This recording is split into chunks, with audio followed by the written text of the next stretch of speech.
Right. Hello, everyone, and welcome to the week two discussion overview. And this week, we're going to be talking about working in instructional design and performance technology.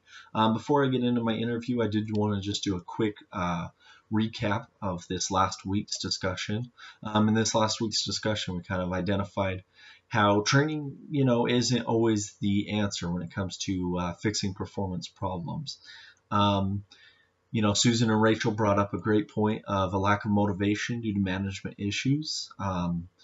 If you're just not motivated to work or to do the job because maybe your boss is mean or your boss is just not doing what they're expected, it's going to cause some real motivation issues, and you might not going to want to work as hard.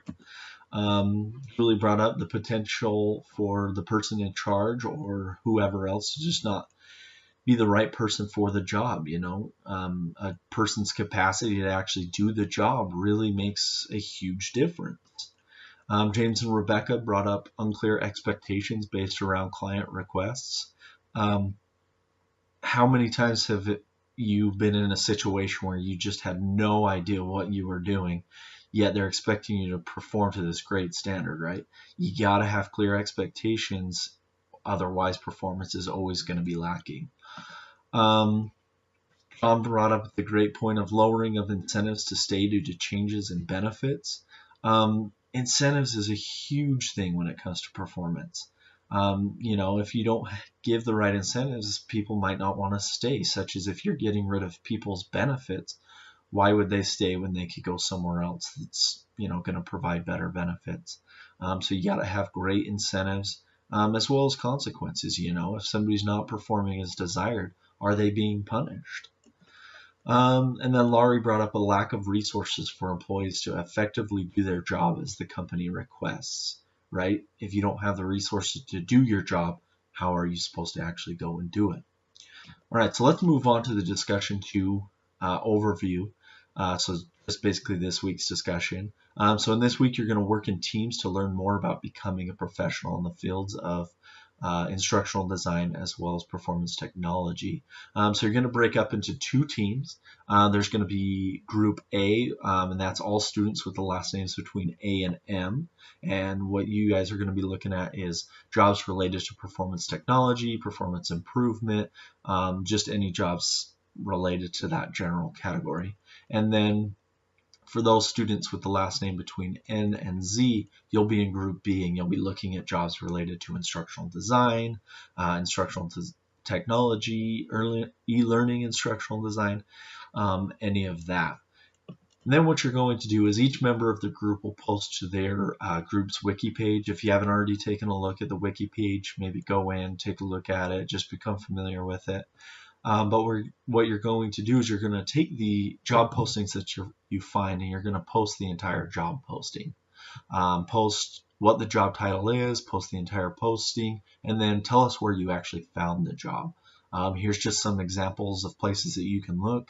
Indeed.com, Monster.com, government websites. You can go directly to company websites. I know Google and Apple generally have instructional design positions that they're hiring for, so you might want to go look at those. And then I just had this little side note here. It may be interesting to write briefly about how you actually found the job. What were you putting into the searches to actually help you find that job?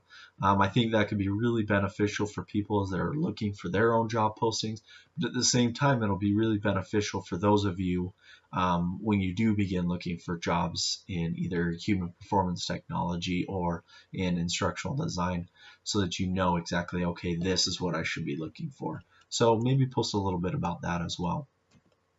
And your individual post should be posted by Wednesday. You may have noticed it was originally Tuesday, but Tuesday is the 4th of July, and so because of that, we want you to have a good 4th of July.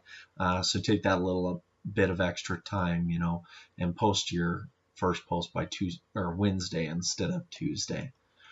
So for sure, enjoy your 4th of July. Then as a group, what you will do is you'll come together and you'll actually synthesize and summarize across the ads and develop one group response. In that group response, what you're going to do is you want to identify okay, what are the main job requirements and what are the main job responsibilities. And so work together kind of as a group and figure out, okay, this is what we're going to post on the discussion board as a group, describing the job requirements, the job responsibilities. And that group post is going to be due by Friday of this week. So definitely make sure to get your initial posts by Wednesday and then come together as a group and post your group response by Friday. You only need to have one person post it, so just identify who that person is and make sure that they get that posted. And then on to part 2 of the discussion. Everyone should join in on the discussion board. Compare and contrast the findings from the 2 groups and create your own personal response around that. So what have you learned? What kind of things surprised you? And how might this impact you when you're presenting yourself or when you're looking for future jobs, and as always, remember to respond to at least 2 to 3 of your peers' posts. And this is going to be due by next Sunday at midnight. So make sure to get on there and respond to your peers, create your initial response, and just kind of make sure that you're getting the discussion going.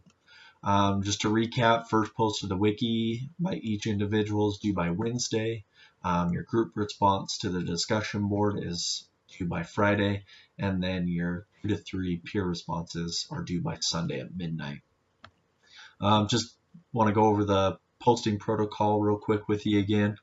Evenly distribute your posts throughout the week. Don't wait till Sunday to respond to all of your peers.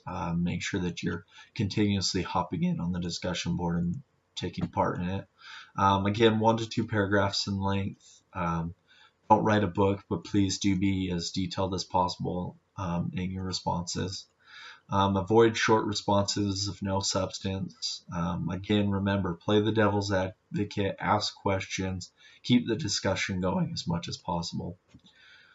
And then use proper etiquette. That includes proper language and grammar, and be respectful of others' ideas and opinions. And use citations and try to use supporting quotes as much as possible. Dr. Scott actually mentioned that in one of the announcements this last week. Make sure that you're using the resources provided to you, the readings and all of that, and really use that to help guide the conversation and your posts.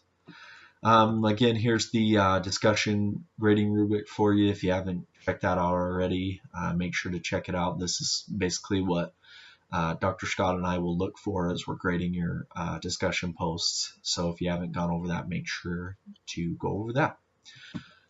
All right, and I wanted to also briefly talk to you about the blog posts for this week, which is your extended readings blog post. So for this week, you will locate, read, summarize, and respond to 2 scholarly articles outside of those on the reading lists.